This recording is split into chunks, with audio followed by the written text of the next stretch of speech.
Sesi persekolahan kembali dilaksanakan bersemuka secara berperingkat mulai Ahad dan Isnin.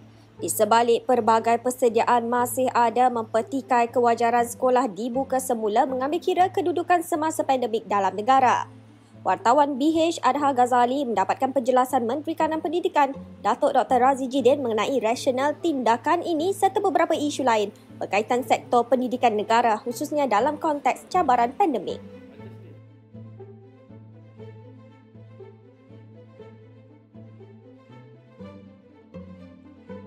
Peringkat kementerian, saya bersama dengan Ketua Setiausaha Datuk KSU dan juga KPPM, Ketua Pengarah Pendidikan Malaysia telah turun ke bawah untuk melihat persediaan yang dilakukan oleh sekolah. Jadi secara umumnya sekolah bersedia untuk menerima kemasukan murid pada 3 hari bulan bagi kumpulan A dan 4 hari bulan bagi kumpulan B. Namun begitu ada beberapa perkara yang perlu diberi perhatian yang lebih khusus oleh pihak sekolah, dan ini kita telah maklumkan kepada pihak Jabatan Pendidikan Negeri dan juga PPD supaya memastikan pengudaraan itu dapat berlaku dengan optimum. Jadi itu yang kita tekankan, ya. Sebab SOP sedia ada, yang ada sebelum ini kita teruskan, ya. Namun apa yang penekanan utama seperti mana yang disebut oleh WHO pun tentang pengudaraan. Jadi kita memberi tumpuan khusus pada perkara ini sebagai salah satu penambahbaikan untuk memastikan apabila sesi persekolahan bermula, semua kelas ini keadaan pengudaraannya berada pada tahap optimum. Jadi itu merupakan salah satu pendekatan yang kita lihat yang perlu ditambah baik segera, dan insya-Allah pihak Jabatan Pendidikan Negeri dan juga pihak PPD bersama pengetua dan guru besar akan memastikan supaya perkara-perkara yang perlu diberi keutamaan ini akan terus diberi keutamaan.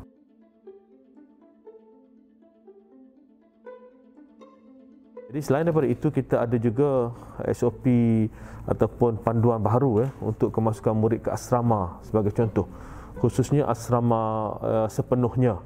Jadi murid di asrama sepenuhnya ini agak unik, ya. Kalau sahabat-sahabat mereka di luar sekolah harian biasa, mereka perlu melaksanakan penggiliran. Tapi di asrama ini kita nak wujudkan satu gelembung selamat, safe bubble, untuk membolehkan mereka ini berada bersama-sama dalam asrama dan ke sekolah bersama-sama dalam keadaan yang selamat. Oleh yang demikian, untuk murid yang sekolah asrama sepenuhnya, kita akan minta mereka melakukan COVID test, menggunakan saliva ILEO ini, menggunakan test kit ILEO ini 3 kali, iaitu masa hari pendaftaran pertama, yang kedua masa hari ke-6 dan yang ketiga masa hari ke-14. Itu 3 kali kita buat. So, kita harap sekiranya ada apa-apa kes yang na'udzubillah di kalangan mereka ini, kita dapat asingkan lebih awal, ya. Maknanya kalau berlaku ada hari ke-6 itu, daripada kita tunggu hari ke-14 baru test, kita dah tahu dan kita boleh asingkan murid ini lebih awal. Jadi apabila kita dapat pastikan supaya murid yang masuk ini selamat, cabaran kita adalah untuk yang lain ini, guru, kaki tangan kebersihan, keselamatan, dewan makan yang keluar masuk. Sebab itu penekanan kita untuk sekolah berasrama sepenuhnya ini, semua orang yang terlibat dengan sekolah asrama sepenuhnya ini mesti divaksinkan, semua guru dan sebagainya. In fact, kalau ada guru yang sekolah asrama ini yang tidak ingin divaksinkan, kita akan bawa keluar mereka, kita akan pindah keluar mereka, kerana kita ingin pastikan supaya asrama itu dapat dijadikan sebagai satu gelembung selamat. Jadi itu untuk asrama sepenuhnya. Untuk asrama harian juga kita akan adakan saliva test atau test menggunakan ILEO ini untuk hari sebelum pada hari kemasukan, iaitu untuk murid asrama harian, murid asrama harian. Jadi dia masuk asrama harian, dia masuk ni, kita sebelum masuk test dulu dan kita tengok bagaimana. Di asrama harian berbeza sedikit sebab asrama harian ni dia bercampur dengan murid-murid dari luar. Ada yang kawan mereka yang tinggal di rumah datang ke sekolah, mereka berada di asrama datang ke sekolah.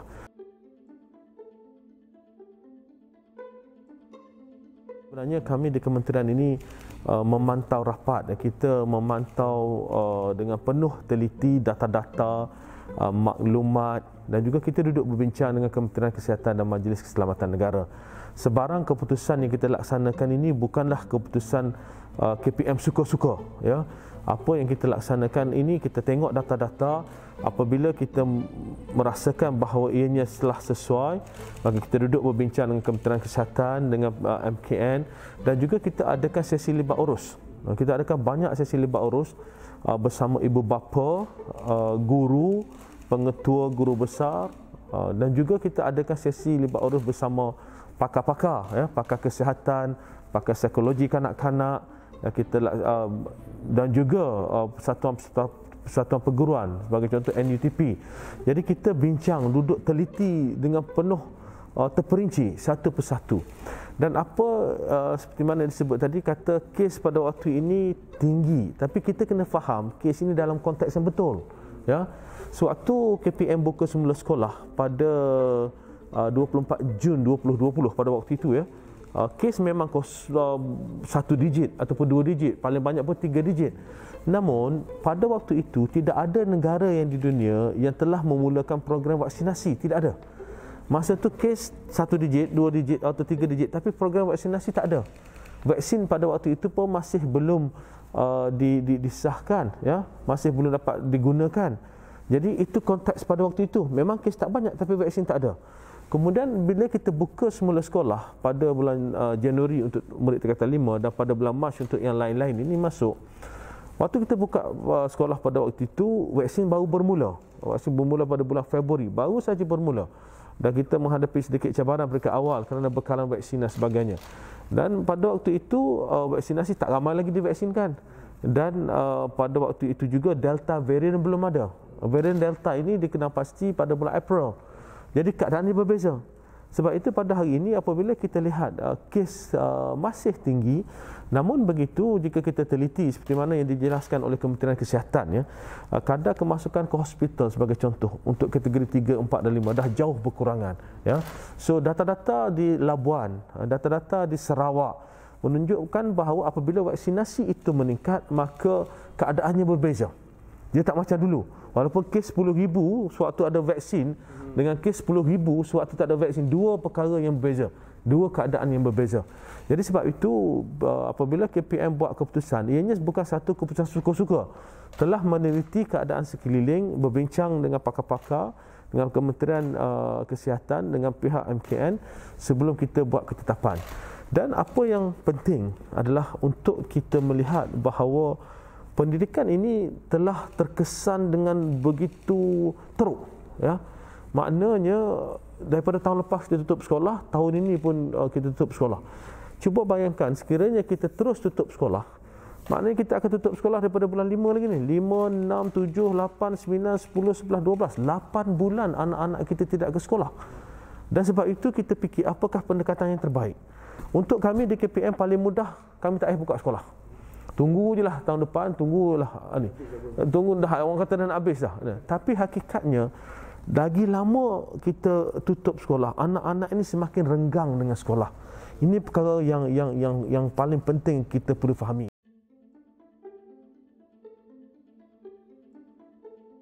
Dia semakin renggang dengan sistem persekolahan. Dia tak rasa dia dah sebahagian daripada sistem persekolahan.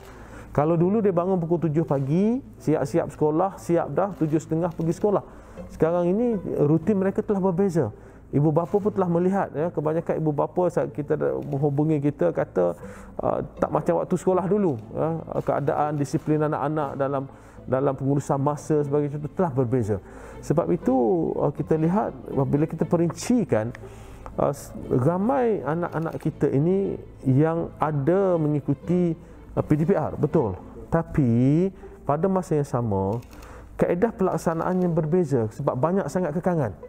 Ada yang ada rumah yang selesa, ada laptop yang baik, ada internet yang baik, PDPR ini dapat dilaksanakan dengan suasana yang begitu baik. Ada pula yang laptopnya tak ada telefon sahaja, pakai handphone. Ya, internetnya kadang-kadang ada, kadang-kadang tak ada. Ya, ada pula yang pakai handphone mak bapak. Bila mak ayah dah pergi kerja tak boleh nak buat. Jadi ada kelompok juga yang langsung tidak ada kemudahan, internet ke, peranti ke, yang mereka di luar bandar tak mendapat kemudahan. Kita guna pendekatan lain, kita hantar modul dan sebagainya. So, sebab itu apabila Kementerian Pendidikan nak buat keputusan, kita tengok jalan tengah yang mengambil kira ke semua 5 juta orang murid, dan bukan sedikit. Kita ada 5 juta orang murid dan kita kena lihat apakah jalan tengah yang paling sesuai mengambil kira keadaan pada waktu ini, dan juga mengira pandangan daripada pakar-pakar dan daripada semua pihak. Jadi itu sebab bila dia orang tanya kenapakah KPM ini buat keputusan untuk buka sekolah, penelitiannya amat mendalam. Ini bukan satu keputusan yang dibuat secara suka-suka, ya, tiba-tiba rasa nak buka sekolah. Tidak. Ianya telah disusun, diperincikan satu persatu dan disusun dengan penuh perincian bagi memastikan insya-Allah kita buka sekolah dan kita cuba pastikan supaya keadaan di sekolah itu selamat untuk anak-anak kita.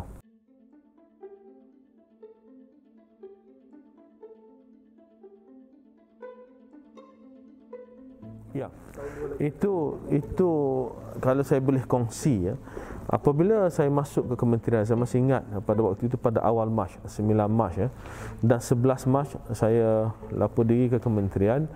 Baru duduk sekejap, 16 Mac diumumkan PKP akan bermula pada 18 Mac. Itu dia punya timeline, ya. Saya just got 1 week untuk duduk memahami. So bila pada 16 hari bulan diumumkan bahawa PKP akan dilaksanakan, maka kita duduk berbincang. Saya masih ingat pada waktu itu saya panggil pengurusan tertinggi kementerian berbincang. Apakah home based learning yang kita pernah buat sebelum ini? Apakah online learning yang kita pernah buat sebelum ini? Dan daripada penjelasan tersebut, jelas bahawa sebelum ini apabila kita bercakap tentang online learning, kita cuma bercakap tentang online learning di sekolah.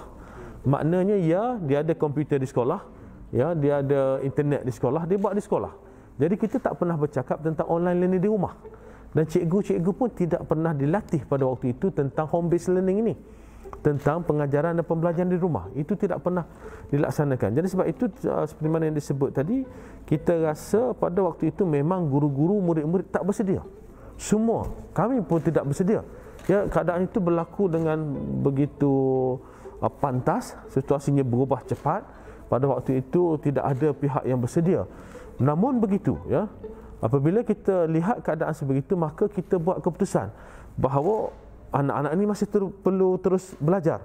Maka kita laksanakan PDPR mengikut kesesuaian guru dan murid. Yang mana sesuai. Kadang-kadang guru pun ada kekangan. Guru yang setengah-setengah mungkin tak pernah menggunakan platform-platform digital ini. Ya, murid pun ada kekangan. Dia tak pernah guna, mak ayah dia pun tak tahu, gadget pun dia tak ada, internet pun dia tak ada. Jadi ini merupakan kekangan yang kita pelajari pada waktu awal pelaksanaannya. Sebab itu kita kata PDPR ini dilaksanakan mengikut kesesuaian guru dan murid. Namun apabila perkara ini berterusan, maka dalam tempoh tersebut latihan-latihan untuk guru terus dipertingkatkan, dan kita terus tingkatkan latihan-latihan untuk guru untuk memastikan mereka bersedia dalam konteks pendidikan digital ini. Ya, kita pastikan cikgu-cikgu tahu macam mana nak gunakan, macam mana cara terbaik untuk untuk menyampaikan pengajaran dalam konteks pendidikan secara home based learning ini.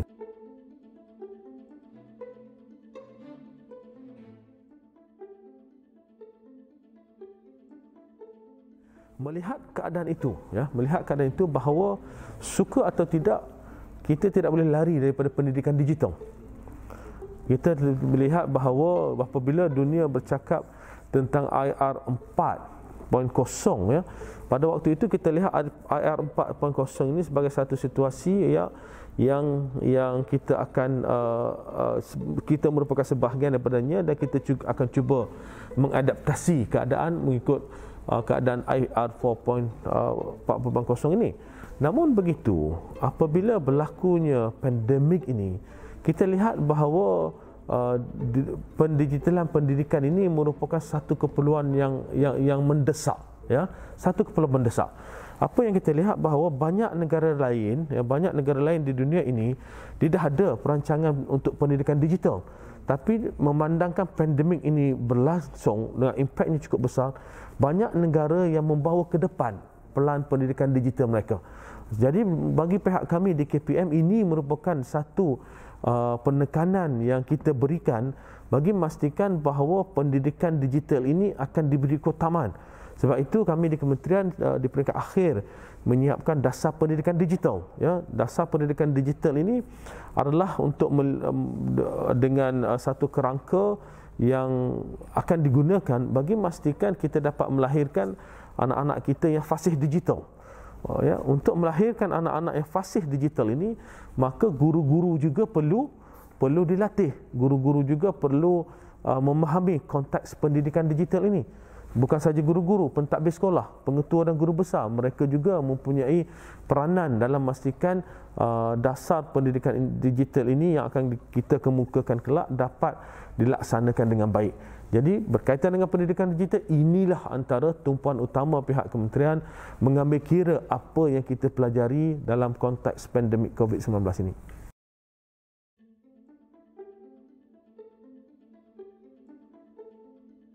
Ya, kita ada perancangan jangka pendek, jangka sederhana dan jangka panjang untuk dasar pendidikan digital ini. Ya, berkaitan dengan buku teks, buku-buku interaktif dan sebagainya. Ini merupakan salah satu komponen daripada dasar ini yang kita sedang perincikan. Ya, bagaimanakah kita dapat lihat kita boleh gunakan teknologi yang ada bagi memastikan supaya pengajaran dan pembelajaran dalam tempoh yang akan datang ini berlaku dalam situasi kita mengambil kira perkembangan digitalisasi di seluruh dunia. Dan ini termasuklah dalam konteks bahan mengajar sebagai contoh, bukan saja buku teks, ya, bukan saja buku teks, bahan-bahan mengajar yang lain. Apakah pendekatan yang kita akan gunakan untuk memastikan supaya anak-anak ini betul-betul bersedia untuk bersaing dalam dunia digital, bukan sahaja di Malaysia tetapi di peringkat global. Jadi itu merupakan sebahagian daripada komponen yang ada apabila kita bercakap tentang dasar pendidikan digital ini. Apa kelebihan kalau kita digitaliskan, mungkin penjimatan cost production ataupun memudahkan kita? Dia banyak, seperti mana kita tahu ya, bagaimana pendigitalan ini banyak dalam konteks umum, ya, dalam konteks umum, saya cakap konteks umum ini banyak memudahkan, ya. Bagaimana ianya boleh memudahkan guru-guru, ya, penggunaan aplikasi dalam memastikan supaya tugasan guru dapat dilaksanakan dengan lebih cepat, dengan lebih produktif, ya. Bagaimanakah kita dapat gunakan bahan-bahan pengajaran yang lebih berkesan untuk anak-anak kita.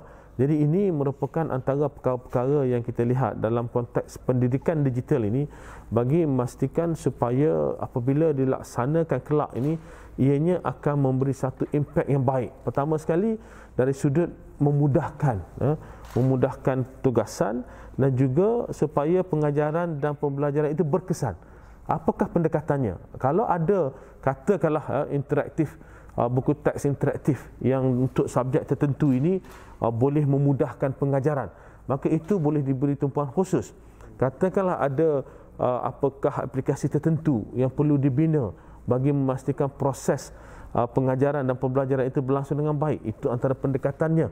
Dan kita boleh lihat bagaimanakah maklumat-maklumat ataupun tentang murid yang boleh dikongsikan dengan ibu bapa secara terus, ya. Bagaimana kita nak kongsi melalui satu aplikasi yang lebih menyeluruh dan sebagainya. Jadi ini merupakan satu perkara yang kita lihat secara mendalam. Ianya mengambil sedikit masa kerana kita perlu meneliti satu persatu, kita perlu cerakinkan satu persatu sebelum kita membuat sebarang ketetapan berkaitan dengan perkara ini.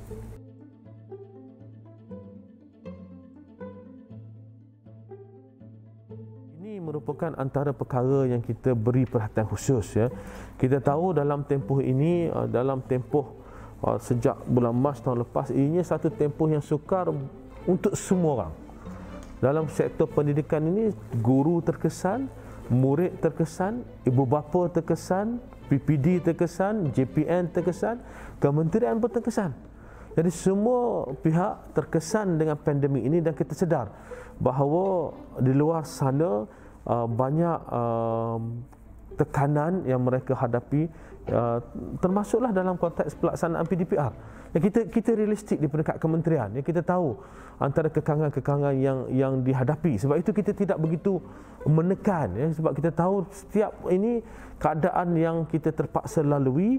Begitulah dengan kekangan yang pelbagai, maka kita cuba lihat apakah kita boleh bantu guru dan murid kita, termasuklah ibu bapa, bagi memastikan dalam keadaan yang sukar ini kita semua dapat bergerak bersama bagi memastikan anak-anak kita mendapat pendidikan, pada masa yang sama mengambil kira tekanan yang dihadapi oleh semua pihak.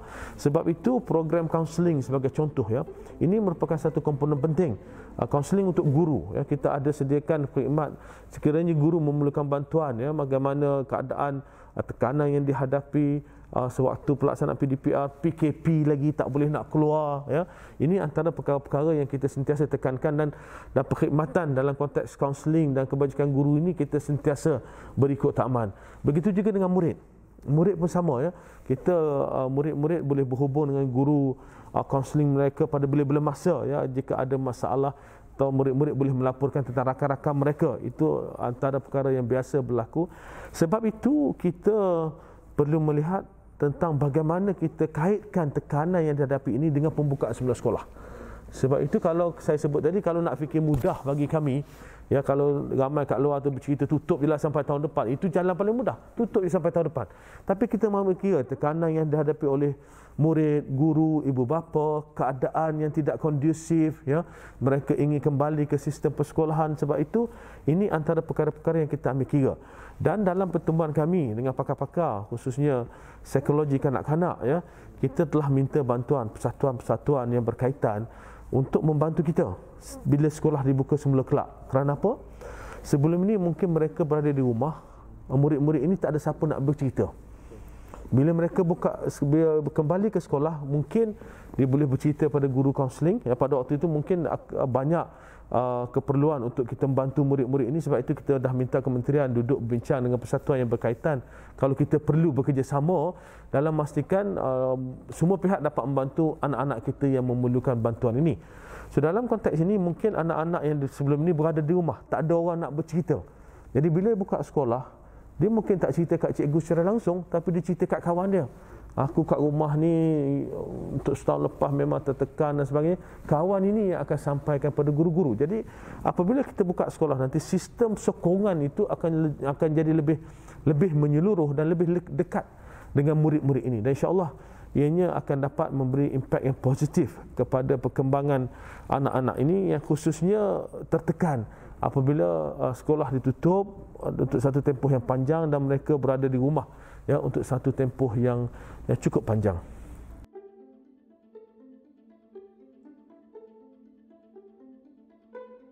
Dalam konteks ini kita lihat bahawa program vaksinasi remaja ini baru bermula. Jadi kami memantau data-data yang ada berkaitan dengan ini kerana kita tak tahu setakat mana penerimaan. Jika kita lihat sekarang ini, penerimaannya baik, penerimaan cukup baik daripada ibu bapa. Sebab itu kita akan terus memantau sebelum kita membuat sebarang ketetapan tentang hal ini. Dalam konteks anak-anak, ibu bapa ini umumnya di luar bidang kuasa kami, dalam konteks anak-anak ini. Namun begitu kita akan terus memantau keadaan sebelum sebarang keputusan atau ketetapan dibuat jika perlu. Jadi ini nak kena report betul ni, nanti keluar kan macam-macam kata kementerian dah buat keputusan dan sebagainya. Tidak. Ini merupakan satu keadaan seperti mana saya sebut tadi, macam keadaan di peringkat awal guru-guru diwaksinkan. Kita tak tahu data-data. Kemudian bila ke hujung itu kita tahu data-data dan kita perincikan satu persatu. Dan daripada situ kita tengok apakah tindakan yang sesuai. Dalam konteks murid ini masih terlalu awal untuk kami melihat secara lebih mendalam, kerana kita masih terus memantau keadaan dan akan terus melihat data-data yang ada. Because dalam konteks kita ini kita amat terperinci. Dalam konteks guru tadi pun seperti mana saya sebut, kita tengok seorang-seorang.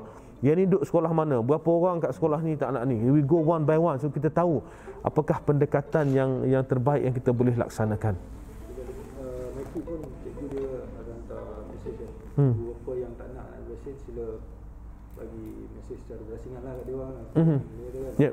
So dia nak register untuk sekolah kan. Ya, sekarang ini sedang berlangsung vaksinasi di kalangan murid berumur 12 hingga 17 ini, dan alhamdulillah so far berlangsung dengan baik. Kami di pihak KPM ni sentiasa mendukung program PIK remaja ini, dan kita bekerjasama rapat dengan KKM. Sebab itu sekolah mengambil peranan menghubungi ibu bapa, anak ni perlu dibawa divaksinkan bila-bila dan sebagainya. Alhamdulillah kita tengok proses ini berjalan dengan baik, dan kita akan terus pantau sebelum ada sebarang ketetapan jika perlu. Sekolah Delhi tak ada masalah, cuma sekolah yang asrama, contohnya murid asalnya di Kedah, sekolah dia di KL. So macam mana tu dia? Kita untuk itu kita dah aturkan, jika kita lihat ada setengah sekolah asrama ni tak kira lah daripada mana, hampir semua dah divaksinkan. Perkara itu telah diaturkan. Pihak sekolah kita minta pihak bahagian pengurusan sekolah bersama penuh sebagai contoh untuk menguruskan murid yang asal negeri, yang sekolah asrama je, katakanlah di Selangor, di asal di Selangor, di selesai di Selangor. Murid yang sekolahnya di Selangor, asal di Kelantan, selesaikan di Kelantan, ataupun asalnya dari Kedah, selesaikan di Kedah. Asal di Johor, selesaikan di Johor. Jadi itu bila kita kata selesaikan, tak semestinya dua-dua dos. Maknanya dia mulakan dos pertama di negeri masing-masing. Kalau tak selesai lagi, perlu masuk asrama, dan kita akan uruskan sewaktu mereka berada di asrama kelak.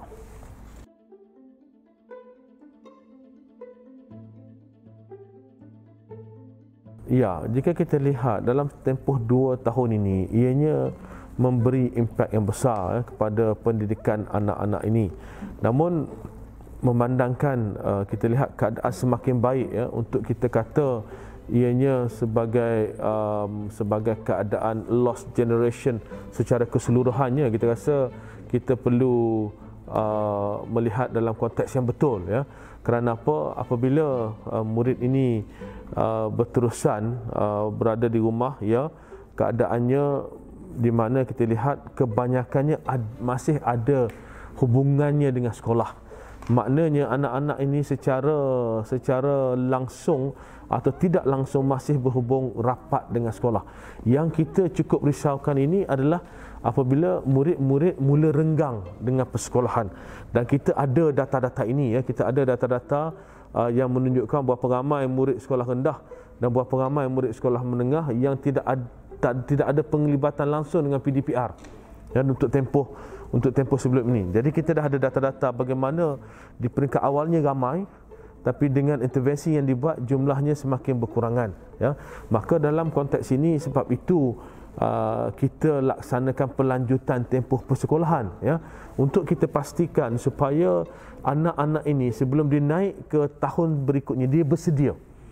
Jadi kalaulah dia perlu menguasai tahap minimum pada katakan dia tahun 3, murid tahun 3, kita kena pastikan bulan Januari, bulan Februari ini mereka dapat menguasai tahap minimum dan dapat naik ke tahun 4. Dan melalui pendekatan ini kita dapat pastikan sekurang-kurangnya mereka ini dah kuasai tahap minimum. Dan insya-Allah dalam masa yang akan datang ini kita ada program-program intervensi, program-program catch up untuk kita membolehkan mereka merangkum atau mengambil kembali apa yang ditinggalkan, apa yang tertinggal sebelum ini dalam tempoh tersebut, dan menyediakan mereka untuk ke tahap-tahap yang berikutnya. Sebab itu sangat penting apa yang kita laksanakan ini, kita panggil KPM Perkasaku sebagai contoh. Bagaimana program ini kita gunakan sebagai catch up plan. Kita dah tahu mereka dah ketinggalan. Apakah catch up, apakah pendekatan yang kita buat supaya mereka ini dapat kembali sekurang-kurangnya rapat ataupun hampir kepada tahap minimum. Jadi bila kita buka sekolah bulan Januari dan Februari, kita polish lagi, kita asahkan mereka lagi supaya mereka dapat menguasai tahap minimum.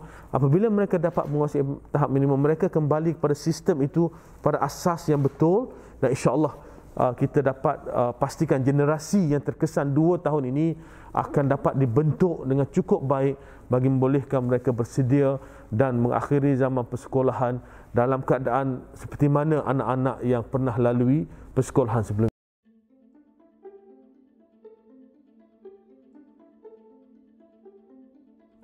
Jika kita lihat, keputusan untuk membuka sekolah ini dibuat dengan penuh perincian. Kalau dilihat bagaimana kita buka ikut fasa-fasa sebagai contoh, dan juga kita buka untuk kelas-kelas ini hadir secara penggiliran. Ini tak pernah dilaksanakan, tak pernah dilaksanakan, tapi kita laksanakan secara penggiliran. Sebagai contoh, kelas ada 36 orang, dibahagikan pada 2, kumpulan 1 datang minggu ni, kumpulan 2 duduk kat rumah. Minggu berikutnya kumpulan 2 datang, kumpulan 1 duduk kat rumah. Tujuannya apa? Tujuannya supaya dalam kelas itu jumlah muridnya jauh lebih sedikit, 50% ya. Kalau dulu 36 orang, sekarang ni tinggal 18 orang. Kalau dulu, na'udzubillah, kalau dulu seorang kena, ada potensi 35 orang lagi untuk dijakiti. Sekarang ni kalau kena seorang, potensinya hanya 17 orang berbanding dengan sebelum. Jadi kita cuba kurangkan risiko, kita cubakan yang terbaik ya. Dalam konteks itu juga pengudaraan dalam kelas. Bila saya turun ke bawah, saya selalu jelaskan bahawa di antara nak kelas cantik dengan nak selamat, kita pilih keselamatan. Ya, tak apalah kelas tak cantik, mungkin panas sikit, itu cikgu nak kena cari pendekatan yang terbaik. Apa yang penting selamat. Jadi bercakap tentang keselamatan ini, KPM telah ikhtiarkan yang terbaik. Kita telah ikhtiarkan yang terbaik, kita susun yang terbaik bagi memastikan keadaan di sekolah itu adalah satu keadaan yang selamat untuk anak-anak. Kita pastikan supaya setiap orang di sekeliling anak-anak ini di sekolah telah divaksinkan. Guru, kaki tangan, kebersihan, keselamatan, kantin, dewan makan, semua kita pastikan telah divaksinkan. Jadi untuk KPM, kita rasa bahawa kita telah ikhtiarkan yang terbaik untuk mewujudkan suasana yang terbaik. Pada masa yang sama, kita masih juga lagi memberi ruang kepada ibu bapa yang mungkin merasakan mereka masih belum bersedia. Tak apa. Kalau rasa masih belum sedia untuk hantar anak ke sekolah, tak apa. Kita takkan ambil tindakan disiplin terhadap anak-anak mereka. Jadi saya rasa keadaan ini adalah satu keadaan win-win situation, ya. Keadaan menang-menang di mana kita ikhtiarkan yang terbaik untuk memberi ruang pendidikan kepada anak-anak kita. Pada masa yang sama, ibu bapa juga diberi pilihan untuk melihat apakah yang terbaik untuk anak-anak mereka dalam tempoh ini ya. Dan kita doakan semoga insya-Allah dalam tempoh yang mendatang, khususnya awal tahun depan, keadaan dapat kembali seperti biasa bila kita masuk ke fasa endemik, dan pada waktu itu kita akan dapat hidup seperti biasa. Kita tahu virus di sekeliling kita macam denggi ya, kita tahu denggi di sekeliling kita, tapi berada dalam keadaan yang terkawal. Sebab itu saya mohon jasa baik ibu bapa supaya memahami bahawa kami ikhtiarkan yang terbaik. Itu apa yang kita ingin laksanakan, kerana kami ingin melihat anak-anak ini kembali ke sekolah supaya mereka tidak terus renggang dengan sistem persekolahan.